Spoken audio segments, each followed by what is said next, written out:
अस्सलाम वालेकुम, मैं welcome back to the channel. मेरा नाम बासी यूएसए में न्यू इमिग्रेंट अपनी जर्नी को डॉक्यूमेंट कर रहा हूँ। वीडियो की ज़रूरत है ताकि कल को कोई न्यू इमिग्रेंट आता है इस प्रोसेस में इंटरेस्ट रखता है उसके लिए हेल्पफुल गाइड हो सके। तो आज होने लगा पार्ट 2 आपके सवाल मेरे ख्यालात का।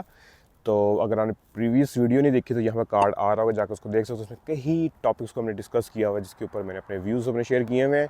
इसी तरह आज की जो वीडियो की पार्ट 2 है इसके अंदर भी आप लोगों के सवाल उठाएंगे, उसके ऊपर मैं अपने जो व्यूज़ हैं अपना एक्सपीरियंस है वो शेयर करूँगा। कई बार ये होता है कि आपके कमेंट्स रीड करता हूँ तो वहाँ से मुझे चीज़ आती है और ये तो मैंने सुनी हुई स्टोरी पहले भी मैंने, और उनके साथ क्या हुआ था, उन्हें क्या इस तरह उसको सोल्यूशन ढूंढा उसका। तो इस तरह की हम बातें कर लेंगे आज की वीडियो में। तो इसी तरह मेरा यहाँ पे इंस्टाग्राम पेज आ रहा है, जाके उसको फॉलो करें। डीएम में स्लाइड करके अपने प्राइवेट नेचर को सवाल पूछ सकते हैं। वो प्राइवेट नेचर के नहीं होते, हमेशा कमेंट सेक्शन में पूछा करने से ये होता है कोई और बंदा आएगा वो अपने एक्सपीरियंस से आपको एड्रेस कर सकता है। या ये भी हो सकता है कोई और उसी सवाल उसका बंदे का भी हो, वो ढूंढते ढूंढते आया कहेगा अच्छा आपका भी है, मेरा भी सवाल है। तो कई कमेंट्स मैंने देखेंगे जिसके नीचे 15-20 रिप्लाइज की पूरी थ्रेड चल रही थी। लोग फिगर आउट कर रहे थे यार इसका सोल्यूशन क्या हो सकता है। तो इस चैनल का पर्पस ही ये है कि हमने एक दूसरे की हेल्प करनी है जो ख़ास तौर पर यूएस इमिग्रेशन प्रोसेस से गुजर रहे हैं। और ये सारी जो है ये सिटी ऑफ सेंटा क्लारा की ऑफिस बिल्डिंग्स हैं और ये एक आर्ट म्यूज़ियम टाइप बनाया हुआ इन लोगों ने, एग्जीबिशन सेंटर है। हम एक अच्छा सा स्पॉट ढूंढ देंगे यहीं पर और आपसे फिर बात कंटिन्यू करते हैं। गर्मी ने आजकल जो है ना हम सब के तोते उड़ाए हुए हैं, तो कुछ छाँव वाली जगह ढूंढते हैं। और अपने हम स्पॉट पहुंच चुके हैं, देख सकते हैं कितना वेल मेंटेन्ड है और सुकून कितना ज़्यादा है। ऑलमोस्ट 7 PM हो रहे हैं और ये जो बिल्डिंग्स है ना ये ऑलमोस्ट कह लें 2-2 साल पुरानी है। इनको सबको प्रिजर्व किया हुआ है और आप सिटी से इनको बुक कर सकते हैं अपने इवेंट्स के लिए, बर्थडे पार्टी के लिए, कुछ छोटी रिसेप्शन है। और वो सारी जो है पीछे आर्ट एग्जीबिशन है। जो भी लोकल आर्टिस्ट होते हैं वो इनको रिक्वेस्ट देते हैं, उनकी एग्जीबिशन को यहाँ पर फिर डिस्प्ले किया जाता है। इसमें और भी कई चीज़ें लगी हुई हैं। तो हम इधर बैठते हैं, अगर लाइटिंग पूरी है तो यहाँ पर, वरना फिर हम स्विच करके घास पर आ जाएंगे। तो पहला सवाल से हम स्टार्ट करते हैं जो DS-260 के बारे में है। इनने बताया हुआ कि 2/3 ऑफ द क्वेश्चन ये रीड नहीं कर सके, जो समझ नहीं आया या प्रॉपरली उसको एड्रेस नहीं किया, ख़ास तौर पर ट्रिप्स अब्रॉड। और अब वो उनको पता लग रहा है कि चीज़ें इंफॉर्मेशन मिस्ड है। तो देखें कोई भी फॉर्म अगर DS-260 भी होता है तो सबमिशन से पहले उसकी समरी आती है, आपने उसको रीड करके उसको वेरीफाई करना होता है, फिर आप सबमिट कराते हो। आप नेक्स्ट नेक्स्ट नेक्स्ट करते रहिए। हार्ड टू बिलीव, इवन के ऑफिसर भी यही कहेगा कि उन्हें 2 स्टेज प्रोसेस रखा हुआ है कि रिव्यू एंड सबमिशन होगी। और लेकिन अब इसका सोल्यूशन यही होता है जो आप भी कर रहे थे कि आपने रीच आउट किया टू NVC, लेकिन NVC हेल्प नहीं करता क्योंकि NVC जब आपके डॉक्यूमेंट्स आ चुके हैं, उन्हें एक सॉफ्ट रिव्यू कर लिया है, उनको तो नहीं पता था कि आप कोई ट्रैवल करने गए या नहीं करने गए, या किसी ने अपनी डेट ऑफ बर्थ गलत लिख दी। वो हार्ड रिव्यू इस तरह नहीं कर रहे थे। उन्हें होता है कि एक चेक लिस्ट है, वो देखते हैं ये चीज़ प्रोवाइडेड है, ये चीज़ प्रोवाइडेड है, ये चीज़ प्रोवाइडेड है, तो they will continue to move on. हमारे वक्त में 2 चीज़ें होती थी, अब मुझे नहीं पता होता या नहीं होता, कि अगर 1 साल तक आपका केस पेंडिंग है ना US एम्बेसी के पास, तो DS-260 एक्सपायर हो जाता था। एक्सपायर से मना जाता था, वो रीओपन हो जाता था। लाइक जो आप वापस जाते थे, उसको रीसबमिशन होती, कोई फ़ी कोई कुछ भी नहीं होता था। वो उन्हें इसलिए रखा था कि 1 साल तक कोई केस पेंडिंग हो, उनकी शायद लाइफ में चीज़ें चेंज हो रही हों, कि शायद कोई फैमिली मेम्बर की एडिशन हो रही है या माइनस हो रहा है, या कोई ट्रैवल ट्रिप थी, कोई फलाना था, तो वो ओपन कर देते थे। हमारे वक्त में भी हुआ था कि मैंने फॉर्म की सबमिशन की, 90 डेज़ के बाद डॉक्यूमेंट क्वालिफाई हो गया, इंटरव्यू लेटर आया, मेडिकल कराया। अब हम पहले इंटरव्यू में गए तो वहाँ पर हमें मिल गया था DNA टेस्ट, AP में मिल गई थी एडमिनिस्ट्रेटिव प्रोसेसिंग। तो अगर आपने वो मेरी इंटरव्यू वाली वीडियो नहीं देखी, यहाँ वीडियो आ रही है कि जाकर देखें, काफ़ी लेंथी प्रोसेस में सारा उसको मैंने कवर किया हुआ क्या क्या हुआ था उस इंटरव्यू में। इसके अगर आपको DNA टेस्ट लग चुका है, 2 पार्ट सीरीज़ है, बहुत ही अच्छी बनी हुई वीडियो। मेरे वक्त में कोई हार्डली एनी इंफॉर्मेशन थी जो या गाइडेंस थी फॉर द DNA, तो वो 2 पार्ट सीरीज़ आप जाकर देख सकते हैं, काफ़ी हेल्पफुल होगी आपके लिए। तो अगर वो DS-260 अगर आपका अब तक ओपन ही हुआ, मोस्ट प्रॉब्ली ये भी हो सकता है आपने अभी सबमिशन करवाई है और आप वेट कर रहे हैं अपने इंटरव्यू लेटर के लिए, तो अब यही हो सकता है कि आप जब एम्बेसी जाएं तो वहाँ पर डिफरेंट विंडोज़ होती हैं। तो एक विंडो पर वहाँ भी पूछा जाता है कि अगर आपकी कोई लाइफ में चेंजेस आई हैं या कोई इन्फॉर्मेशन आप चेंज करवाना चाहते हैं, वो हमें बता दें। वो अगर वो ना पूछें तो काउंसलर ऑफिसर हमेशा सवाल पूछता है कि कुछ चीज़ चेंज है। अगर वो पूछे बिना पहले ही बता सकते हैं कि फ़लानी जो डेट्स हैं वो गलत हैं, मेरे नाम के अंदर स्पेलिंग मेरे से गलती हुई है, ये एड्रेस मिसिंग है, फ़लाना है। बेहतर होता है कि आप पहली पहल करके आप उनको बता रहे हो, रादर उनको लगे कि यार ये चीज़ हाइड तो नहीं कर रहा हमसे। इसलिए मेक श्योर जब भी कोई डॉक्यूमेंट, कोई फॉर्म सबमिट कराएं टू एनी फेडरल एजेंसी हो, तो मेक श्योर उसको डबल ट्रिपल चेक कर लें, मिस्टेक ना हो। ये छोटी छोटी मिस्टेक्स होती हैं, वो पाइल अप करके फिर ज़्यादा मसले बन जाते हैं। और कई बार AP लगने की रीज़न ही ये होती हैं कि आपने डाटा मिस किया, अब उन्हें फर्दर इन्वेस्टिगेशन करनी है, बैकग्राउंड चेक करना है, तो वो कहते हैं कि अब तो टाइम लगेगा। उम्मीद करता हूँ ये आपका जो सवाल है इसमें कवर हो रहा है। हम आगे चलते हैं। Thanks a lot, very informative and much needed content. First of all बहुत शुक्रिया आपका। वन ऑफ द रीज़न्स जो थी इस चैनल को क्रिएट करने की थी कि एक नेबरिंग कंट्री है हमारा, उनके आप रिसोर्सेज देखें, उनके आप रीच देखें, उनके कंटेंट क्रिएटर्स देखें कितने ज़्यादा हैं कि वो हर टॉपिक पर वीडियो बना रहे हैं, हेल्प कर रहे हैं। और जब आप इधर आएंगे इंशाल्लाह तो आप देखेंगे कि उन कम्युनिटी कितनी वेल नेटेड है और वो कोशिश करते हैं कोई किसी को मसला आ रहा है उसको हेल्प करें। सॉरी टू से ऑलमोस्ट 50,000 प्लस इमिग्रेंट्स आते हैं पाकिस्तान से USA हर साल। हार्डली आपको वीडियोस नज़र आएंगी, हार्डली कोई आपको कोई रिसोर्स नज़र आएगा, और जिसको कोई इन्फॉर्मेशन है भी वो उस बात को पकड़ के बैठ जाएगा कि यार कोई और ना आ जाए मेरी जगह। तो ये बहुत गलत अप्रोच है। जैसे लोगों के मैं कमेंट्स देखता हूँ, वो EB1 ने EB2 पर सवाल पूछते हैं। जो लोग अप्रूव होके आती हैं एम्बेसी की और स्टेट डिपार्टमेंट को, स्टैट्स पढ़ें कितने अप्रूव होते हैं, हर महीने 20-25 हो रही हैं। तो वो लोग एक वीडियो बना दें कि यार मैंने ये इस तरह अप्लाई किया था, फ़लानी जॉब मिल गई, इस तरह फ़लाना आ गया, तो शायद आपको हेल्पफुल हो। लेकिन कभी आप नहीं देखेंगे, लोगों को यही होता है कि मैं आ चुका हूँ, मैं बस अपना दरवाजे पर कुंडी लगा दूँ, मेरी जगह कोई और ना आ सके। तो वापस हम आपके सवाल पर ही आते हैं। आपने F3 क्या पूछा हुआ है, कितना टाइम लगेगा, और आपने अगस्त 23 में अप्लाई किया है। तो अगर आप वीज़ा बुलेटिन देखें, यहाँ पर एक आ रहा होगा, चार्ट आ रहा होगा, इसके अलावा आपको एक सेपरेट वीडियो वो जाकर भी देख सकते हैं। तो वीज़ा बुलेटिन एक बहुत अच्छा इंडिकेटर होता है आपके लिए अंडरस्टैंड करने के लिए कितना टाइम लगता है एक केस को। इवन दो आपने I-130 सबमिट कराया है, ऑलमोस्ट 55 महीने लग रहे हैं आजकल उसको उसकी अप्रूवल आने में, I-130 की। लेकिन अगर वीज़ा बुलेटिन में 2009 की लिखी आ रही डेट फॉर F3 पाकिस्तानी, अगर वो नेशनल है, तो आप सिंपली देख लें कि 15 साल तो पीछे तो वो प्रायोरिटी डेट चल रही है। नई एडमिनिस्ट्रेशन कोई आती है, वो उस प्रोसेस को स्लो कर दें, तेज़ कर दें, कोई कुछ नहीं कहा जा सकता। लेकिन 15 साल का आ रहा है तो आप कह लें रफ एस्टिमेट यही होगा 12 से 15-16 साल लग सकते हैं। इस सिचुएशन में जो मैंने देखा है लोगों को करते हुए, ख़ासतौर जो दूसरी कैटेगरीज करते हैं, वो ये कहते हैं कि दूसरे वेंचर्स जो होते हैं उनमें वो इंटरेस्ट रखते हैं। दूसरे वेंचर्स का क्या मकसद क्या होता है, यार आपने अब I-130 अप्लाई कर दिया, अब आप पाकिस्तान में बैठ जाएँ, आप मे बी फर्दर स्टडीज़ के लिए आप यूरोप जा रहे हैं, कनाडा जा रहे हैं, कहीं और जा रहे हैं, आपको जो भी कोई अपॉर्चुनिटी नज़र आती है उसको अवेल करें, करते रहें।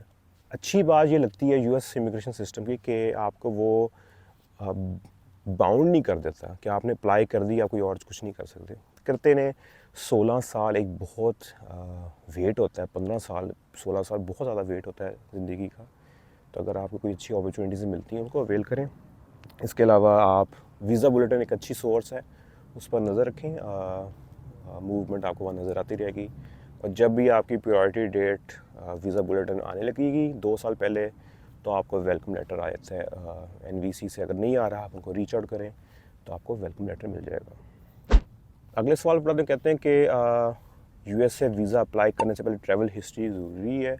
डिपेंड करता है कौन सा वीज़ा अप्लाई कर रहे हैं, क्योंकि अगर इमिग्रेशन प्रोसेस है तो उसमें तो कोई उसकी कोई वेटेज नहीं होती, क्योंकि इमिग्रेशन इंटेंट का मतलब ही होता है कि इसने अब उसकी इंटेंट ही है जहाँ के रहने की।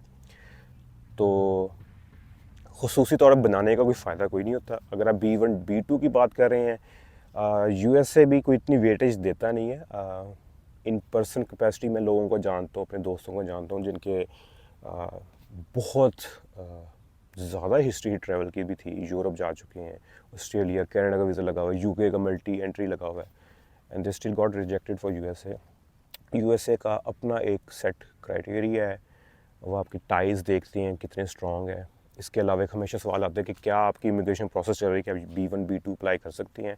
तो इंशाल्लाह उस पर सेपरेट वीडियो आएगी, हमारी फैमिली ने किया था और उसमें पॉजिटिव रिस्पांस था।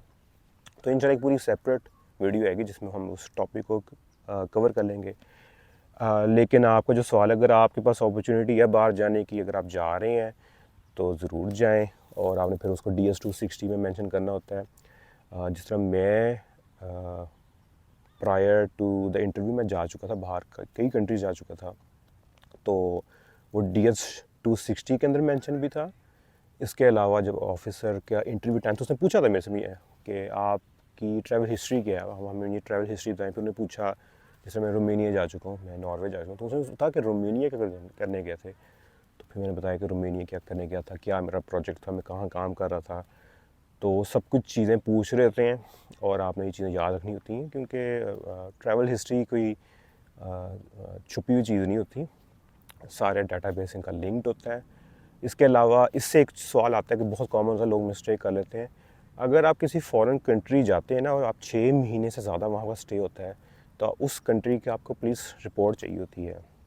तो कई पाकिस्तानी होते हैं, जैसे आपने मिडिल ईस्ट में काम किया हुआ है, आपने यूरोप में काम किया हुआ है और 2-2 साल रह के आए हैं, तो वहाँ का फिर आप पर पुलिस रिपोर्ट एप्लीकेबल होती है। तो मेक श्योर जब भी आएँ वो ले आएँ, और लेटेस्ट आप देख लें कि कितनी स्टे के बाद आपकी एप्लीकेबल हुई थी पुलिस रिपोर्ट। तो मैं उम्मीद करता हूँ आपको ये सवाल एड्रेस हो रहा है। अगले सवाल पर आते हैं, कहते हैं कि इंटरव्यू हो चुका है अगस्त 23 में, DS-5535 उनको मिला था। तो एक्सटेंसिव वीडियोस यहाँ पर हैं जो DS-5535 है, वो आप जाकर देख लें। सब कुछ मैंने कोशिश किया कवर करने की, लेकिन विद टाइम एक कह लेंगे तो एक कॉमन चीज़ बनना शुरू हो गई है DS-5535। तो वो वीडियो जाकर देखें, काफ़ी हेल्पफुल होगी। ऑलमोस्ट 9 महीनों से ये लोग वेट कर रहे हैं और कुछ इनने एम्बेसी से सुना नहीं है। एक तो अच्छी बात ये है इनकी जो लगी, जो उस कह रहे हैं कि मैं इंक्वायरीज़ कर रहा हूँ। कई बार लोग करते हैं कि कोई चीज़ जैसे कुछ चीज़ भेजी है या कुछ उन लोगों ने रिस्पॉन्स बैक किया, उसके बाद लोग रीच आउट करना छोड़ते हैं, बहुत डरते हैं एम्बेसी से। क्यों डरते हैं मुझे नहीं समझ आता। आपने एक चीज़ याद रखनी है, इनकी अपनी वेबसाइट से मेंशन है कि अगर आप 12 महीने तक इनको रीच आउट ना करें, तो उसका मतलब ये था कि आपकी इंटेंट भी ही नहीं है कि इस्टेब्लिश नहीं हो पा रही कि आपने मूव करना है, आप अबैंडन करना चाहते हैं प्रोसेस को। टू मेक श्योर जब भी आप कोई चीज़ सबमिट करें, उसके महीने बाद आप इंक्वायरी कर दें कि हमने सब अब हमसे the honourable US embassy requested this हमने वो प्रोवाइड किया है, क्या आपको रिसीव हो चुका है, कोई एनीथिंग एडिशनल इज़ रिक्वायर्ड और नॉट। सिंपल सी आप ईमेल लिखें, हमेशा ईमेल करें। उससे ये होता है कि वो एक आपकी थ्रेड बनती है कि यार आपका इंटरेस्ट है, आप you are like trying to reach out to them और प्रोसेस को आगे बढ़ाने की कोशिश कर रहे हैं। केस को कभी पड़ा ना रहने दें। और अगर वो आपको रिप्लाई बैक कर रहे हैं कि भाई अगले 90 डेज़ तक, 180 डेज़ तक आपने कोई हमें इंक्वायरी नहीं भेजनी, फिर रुक जाएं। लेकिन ये कभी भी ना किया करें कि आपने एक चीज़ सबमिट करवाई और आप बैठ गए हैं और बस आप इंतज़ार कर रहे हैं। कई लोगों को मैंने अब तक देख चुका हूँ कि जिनको वो लेटर आ जाता है कि आप जो है ना आपकी इंटेंट जो है वो आप है कि हमने इसको परस्यू नहीं करना प्रोसेस को, तो विच इज़ वेरी डेंजरस। इतना आपने वेट किया, इंटरव्यू तक आप आ गए हैं, 15-16 साल का वेट है। तो ऑलवेज़ मेक श्योर कि आप रीच आउट किया करें। और दूसरी जो बात आती है इनकी, यही मैं समझ आ रहा है कि जो समझना चाह रहे हैं कि डिले है, क्या करना चाहिए। सॉरी टू से AP जो है वो एक ब्लैक होल है। बहुत कॉमन आपने ये वर्ड सुना होगा हमारी कम्युनिटी के अंदर भी, जिसे पूछेंगे इसका सेट कोई टाइम नहीं है। इट कैन टेक 1 हफ़्ता भी लग सकता है, महीना भी लग सकता है, साल भी लग सकता है। हमारे वक्त में जो हमारे साथ केसेस थे, मैंने 36 मंथ्स 38 मंथ्स तक लोगों को देखा है AP में बैठे थे। बहुत मुश्किल वक्त होता है, क्योंकि आप स्टक होते हो इन बिटवीन कि अगर आपके पास कोई अपॉर्चुनिटी आप उस पर नहीं जा सकते कि आप कह के यार मैं फ़लाना वो डिग्री करने मैं यूके चले गया, पीछे जवाब है मैं क्या करूँगा। तो काफ़ी बड़ा स्टक होता है। तो सब्र के अलावा कुछ भी नहीं है। सब्र करें, दुआ ज़्यादा से ज़्यादा करें और कंटिन्यू करते रहें इंक्वायरीज़ को। और अगर वो स्पाउसल केसेस हैं, CR1 IR1 है, तो रिट ऑफ मैंडेमस होता है। उस पर इंशाल्लाह एक सेपरेट वीडियो आएगी। मेरे कुछ दोस्त हैं जो USA में ही काम कर रहे हैं, और लेकिन उसमें भी अब बड़ी कॉम्प्लिकेशंस आ चुकी हैं, क्योंकि रिट ऑफ मैंडेमस पहले उसका अच्छा रिस्पांस था 12 महीने बाद। अब कोर्ट्स का एक कह लें अंडरलाइनिंग एक डिसीजन आ चुका, कहते हैं कि कोई बंदा 24 महीने तक AP में बैठा रहा है, उसको हम कंसिडर करते हैं कि यार उस पर ना अनफेयर वेट टाइम आ रहा है। 2 साल फिर भी बहुत ज़्यादा होते हैं, ख़ास स्पाउसल कैटेगरी के अंदर। तो इंशाल्लाह एक सेपरेट वीडियो आएगी जिसमें हम रिट ऑफ मैंडेमस को कवर करेंगे। और मेरे पास बहुत स्टोरीज़ हैं, बहुत फैमिलीज़ इन कांटेक्ट हैं जो जिन्हें किया, जिनका सक्सेसफुल भी हुआ। ख़ासतौर 2020-21 में तो लोगों ने बहुत उसको किया, 20-21 नहीं 19-20 के अंदर। तो होप करता हूँ आपका सवाल एड्रेस होता है। आगे बढ़ते हैं।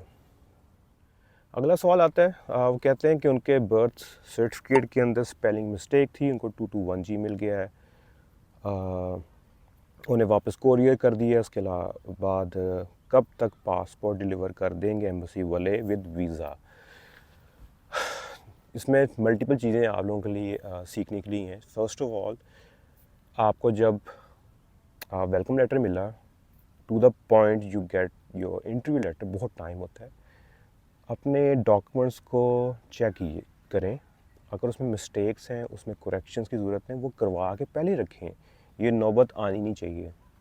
और जब भी कोई करेक्शन होती है उसके साथ आपको एक सेपरेट पेपर मिलता है मेजॉरिटी ऑफ चीज़ों का, या उसके नीचे लिखा होता है कि नेम करेक्शन हुई थी, फलाना हुआ था।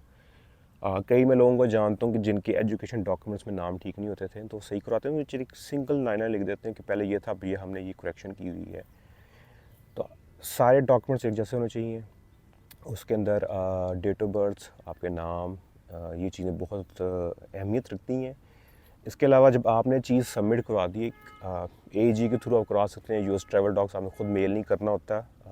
तो वो यहाँ पूरी सेपरेट वीडियो है किस तरह आप चीज़ सबमिट करवा सकते हैं और हमें पिक किस तरह करनी होती है अपने डॉक्यूमेंट्स फ्रॉम जो US एम्बेसी होती हैं। कितनी देर की बात है और वीज़ा लगेगा या नहीं लगेगा, यार ये तो हम भी नहीं बता सकते, कोई भी नहीं बता सकता। वो सारी क्लिक पेटली वीडियोज़ होती हैं। तो इसका सूलन यही होता है जवाब के वेट करें, सब्र करें। अगर आपका सवाल सॉरी आपका जो केस हो जेन्युइन है तो आपको ज़रूर इंशाल्लाह मिलेगा, क्यों नहीं मिलना चाहिए।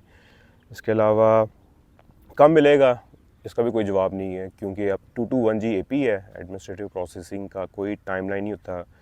करने को है तो हफ्ते में आ जाएं, करने को है साल लगा दें। लेकिन आपने जब सबमिट करवा ली है उसके बाद भूल ना जाएं, आप एटलीस्ट 4 हफ्ते बाद तो इंक्वायरी भेजा करें। हर 4-4 हफ्ते बाद भेज रहे हैं। अगर वो कह दें कि आप फ़लाने इतने दिनों के लिए आपने कोई इंक्वायरी नहीं भेजनी, फिर आप बैठ जाएं, सुकून करें, फिर वो जो टाइम आ जाए फिर आप इंक्वायरी करें। तो बट इंशाल्लाह अगर केस जेन्युइन होता है, कोई टेंशन की बात नहीं होती, तो मैं उम्मीद करता हूँ आपको सवाल का जवाब एड्रेस हो चुका है। अगला सवाल F3 कैटेगरी के बारे में है। तो इंशाल्लाह एक वीडियो इन द मेकिंग है। वन ऑफ माई कह लें दोस्त का दोस्त जो है इस प्रोसेस से गुजर चुका है F3 में, तो उसकी काफ़ी उसे इन्फॉर्मेशन मिल चुकी है। तो इंशाल्लाह आने वाली एक वीडियो में हम F3 को भी डिस्कस करेंगे। इन शॉर्ट, जो मैरिड आई थिंक चिल्ड्रन होते हैं ऑफ US सिटीज़न, वो F3 के अंदर फॉल करती हैं। 2009 की आजकल प्रायोरिटी डेट चल रही है, which is a very long time wait करने के लिए। लेकिन कुछ कैटेगरीज होती हैं F4 F3 हो गई, ये लॉटरी होती हैं। ज़िंदगी ये आपकी चलती रहती है। देखें जिस तरह वो कोई भी एप्लीकेंट होगा वो मैरिड होगा, उनके बच्चे हैं, उनके बच्चों की लाइफ चल रही है। अगर उनके पास कोई और अपॉर्चुनिटी है ही नहीं बाहर जाने की, तो पाकिस्तान में ज़िंदगी तो गुजार रहे हैं, तो 10 साल 15 साल टाइम तो गुजर जाना है। और जब गुजर जाएगा, जब भी बारी आएगी, तो US immigration is a lottery. आएँ तो आप मूव कर जाएँ। इसको कोई स्पीड अप करने का प्रोसेस कोई होता नहीं है, एक्सपेडाइट करना भी कोई इतना सिंपल प्रोसेस नहीं है। सॉलिड ग्राउंड चाहिए होते हैं बहुत ज़्यादा, लेकिन F3 F4 को एक्सपेडाइट करना इट्स नियरली इम्पॉसिबल। तो इंशाल्लाह एक सेपरेट वीडियो आएगी जिसमें हम F3 को डिस्कस कर लेंगे, और मेरे पास काफ़ी अच्छा उसका कंटेंट इकट्ठा हुआ है। तो मैं उम्मीद करता हूँ आपका सवाल एड्रेस हो रहा है। अगला सवाल है, एडमिनिस्ट्रेशन प्रोसेसिंग में फॉर 3 मंथ्स ट्रांसक्रिप्ट्स को अपलोड कर दिया IR1 इजिप्ट में, how long will it take. पहले तो अच्छी बात यह है कि हमारा कंटेंट जो है वो क्रॉस बॉर्डर्स जा रहे हैं। इसी तरह में याद है कोई था, किसी ने कमेंट किया हुआ था, किसी और कंट्री का था, तो भाई वो उसको नाराज़गी ये थी कि कंटेंट इंग्लिश में क्यों नहीं की। हमारी यार ऑडियंस जो है वही US एम्बेसी इस्लामाबाद की है, तो नीचे लेकिन ऑटो कैप्शन आ रहा होता है। आई डोंट नो कि कितना एक्यूरेट होता है, तो लोग ट्रांसलेशन रीड कर सकते हैं। लेकिन हमारी जो ऑडियंस है उर्दू स्पीकिंग है या पंजाबी स्पीकिंग है, तो हम बनाई कंटेंट US एम्बेसी के लिए रहे हैं।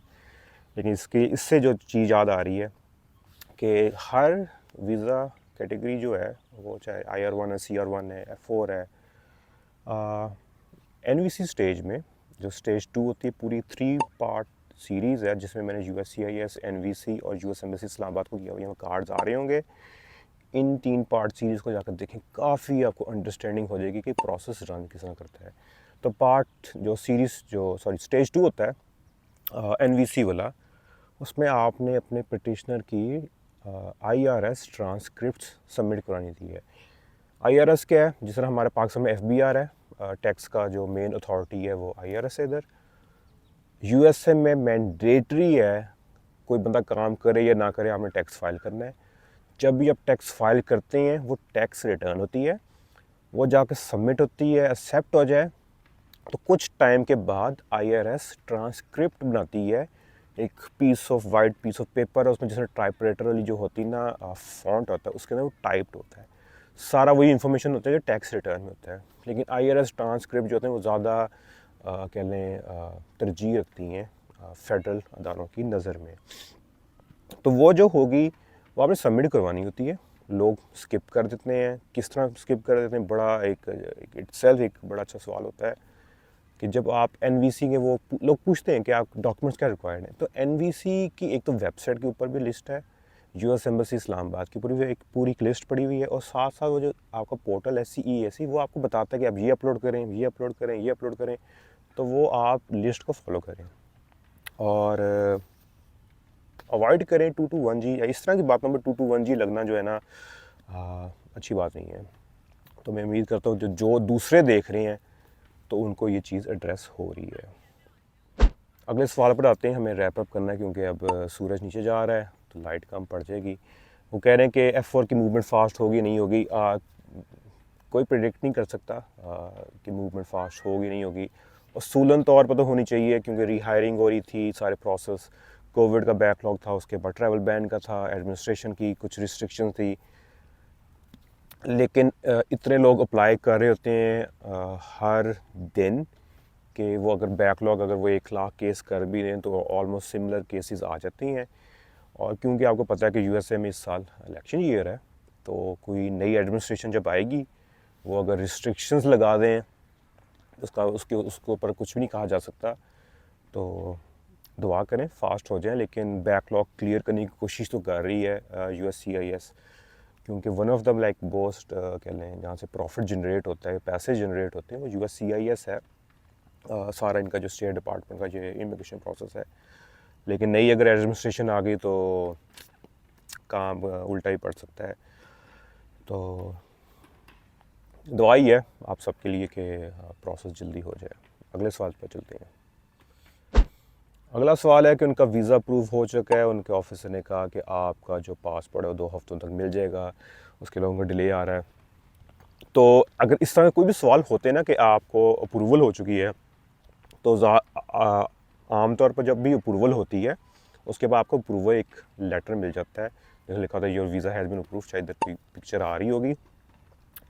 2 हफ्ते वेट करें, 2 हफ्ते तो लग ही जाते हैं। हमें भी कोई अंदाज़न 2 हफ्ते लगे थे जब हमारा वीज़ा अप्रूव्ड हो गया था, वो AEG से आता है। तो हमें उसके बाद ईमेल आ गई थी AEG की, पूरी सेपरेट वीडियो जाकर आप देख सकते हैं। जो यूएस ट्रैवल डॉग्स है, जो उनके ऑफिशियल कह लें कोरियर हो गया और आपका फ्रंट डेस्क है इनका पाकिस्तान के अंदर, पूरी वर्ल्ड में ही होता है यूएस ट्रैवल डॉग्स। तो वो 2 हफ्ते तक ईमेल आ रही थी। अगर ईमेल नहीं आ रही तो आप यूएस ट्रैवल डॉग्स को कह लें उनको इंक्वायरी भेजें। कोई और आपको हेल्प नहीं कर सकता कितना टाइम लगे क्या, उनको बस इंक्वायरी लिखें कि इस डेट को मेरा अप्रूव्ड हुआ था, क्या चक्कर है। कई बार ये भी होता है और बहुत कॉमन हो गया कि लोगों को अप्रूवल वहाँ मिलती है, घर आती हैं 2 हफ्ते बाद 3 हफ्ते बाद उनको एक और लेटर आया था, कहता है कि आपका तो केस हमने एपी में डाल दिया है। आई डोंट नो कि शायद वो चाहते हैं उस वक्त जो बंदा रिएक्ट ना करे, या शायद वो वीज़ा जब प्रिंटिंग पर जाता है उस दौरान कोई इन्वेस्टिगेशन होती है, क्या होता है। लेकिन ये भी होता है लोगों के एम्बेसी में जाके वीज़ा अप्रूव्ड हो जाता है, वो घर आते हैं तो उनको 221 लग जाती है। तो ये भी चीज़ कॉमन है। तो मैं उम्मीद करता हूँ आपका सवाल एड्रेस हो रहा है। अगला सवाल है कि DQ जो है वो Feb 23 की F4 की है और इंटरव्यू लेटर कब मिल सकता है। हमारे वक्त में तो आइडियली 90 डेज़ के अंदर ना आपको DQ के 90 डेज़ तक आपको इंटरव्यू लेटर मिल जाता था। बहुत स्ट्रीमलाइन प्रोसेस था उस वक्त तो, ख़ास तौर पर। आजकल इंटरव्यू लेटर का कोई एस्टिमेट नहीं है। करने को आए वो 6-6 महीने बाद भी लोगों को नहीं मिल पा रहा, साल बाद भी मिल नहीं पा रहा। तो इसके लिए यही है कि वक्फन आप अपनी एम्बेसी को रीच आउट करें, पूछें कि क्या सीन है भाई, मुझे कब इंटरव्यू लेटर मिल सकता है। मे भी शायद आपका इस सूरत में मिल जाए। कई लोग सक्सेसफुल हैं। ज़्यादातर ये होता है एक जेनेरिक आपको रिस्पांस मिलेगा कि आप वेट करें। एम्बेसी जो है आप प्रिडिक्ट नहीं कर सकती, आप क्यू के अंदर हैं और जब भी क्यू की बारी आएगी तो आपको हेल्पफुल हो जाएगा। लेकिन अच्छी बात ये है कि अगर आपको DQ पता है, अगर आप 1-2 फैमिलीज ढूंढ लें ना जो Feb 23 की हैं, उनके साथ राब्ते में रहें। हमारे बारे में यही हुआ था कि जब AP लग चुकी थी तो आसपास वाले जो थे ना फैमिली थे कि जिसने हमसे 1-2 दिन पहले इंटरव्यू दिया था, 1-2 दिन बाद दिया उसे इंटरव्यू दिया था, उनसे मैं राब्ते में था। तो जब अगले सवाल पर बढ़ते हैं। वालेकुम अस्सलाम। बेसिकली इन लोगों ने अपना कोई मेडिकल किया जिसमें उनमें स्प्यूटम टेस्ट उनका लग गया, 2.5 महीने लग जाते हैं कंप्लीट करने के अंदर, और रिपोर्ट्स मेडिकल सेंटर के मुताबिक जा चुके हैं USA एम्बेसी। इनको नहीं पता कि वो गुड है या बैड है, डिसीजन उसके अंदर रिपोर्ट्स के अंदर क्या सीन है, और इंटरव्यू लेटर कब तक एक्सपेक्ट कर सकें हैं। नंबर 1, यहाँ पर एक वीडियो आ रही है स्प्यूटम टेस्ट के बारे में, वो जाकर देखें अगर आपने स्प्यूटम टेस्ट के बारे में इंफॉर्मेशन चाहिए। इसके अलावा US इमिग्रेशन मेडिकल के लिए 2 पार्ट सीरीज़ है। पाकिस्तान पिछले दिनों में मैं गया हुआ था, वहाँ पर जाके मैंने वहाँ पे रिकॉर्ड की हुई है। वो काफ़ी हेल्पफुल होंगी अगर आप इमिग्रेशन प्रोसेस का मेडिकल अंडरस्टैंड करना चाह रहे हैं। इसके अलावा स्प्यूटम टेस्ट जो होता है वो ज़्यादातर होता है जिसको थोड़ा इंडिकेशन आ जाए, उनको लगे कि यार इसको शायद पुराने वक्तों में TB थी, एक्टिव अब एक्टिव है या नहीं है, तो स्प्यूटम टेस्ट होता है। 2.5 महीने लगते हैं, दैट इज़ करेक्ट। इसके अलावा प्रोसेस यही है, आप अपने पहले मेडिकल के लिए वहाँ डिटेक्ट हुआ, उनने फर्दर प्रोसेसिंग लिए आपको स्प्यूटम देना है, साथ ही इंस्टेंटली उन्हें एम्बेसी को इन्फॉर्म कर देना है कि यार इस बंदे का ये मसला निकला है, इसका जो है ना इंटरव्यू रीस्केड्यूल होगा।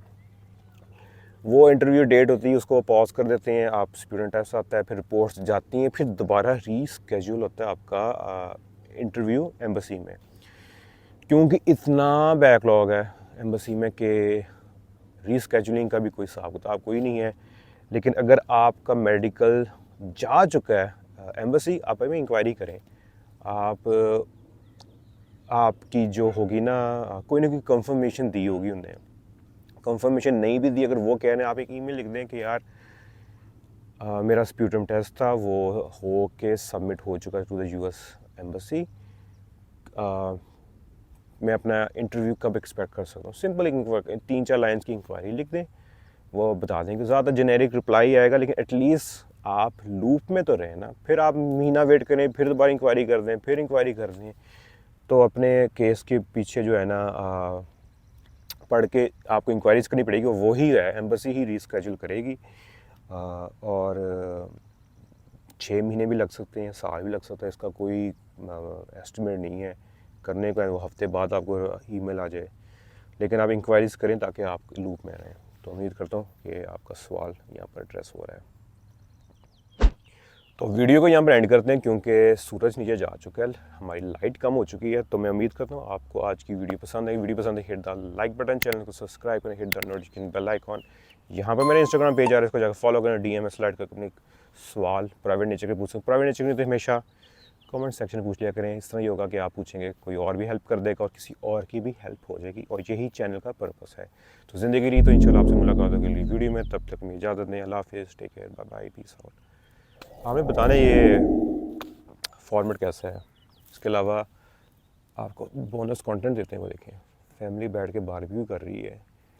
और यही बात अच्छी लगती है USA की कि वो फैमिली बारबेक्यू कर रही है, यहाँ लोग फिर रहे थे, किसी ने मेरे साथ पंगा नहीं लिया कि भाई आप यहाँ क्या कर रहे हैं, वीडियो क्यों बना रहे हैं। तो छोटी छोटी चीज़ें होती हैं, एंजॉय करते हैं। इंशाल्लाह आप लोग भी जब USA आएंगे तो आप इंजॉय करेंगे चीज़ें। तो बोनस कंटेंट था। टेक केयर, बाय बाय, अल्लाह हाफिज़।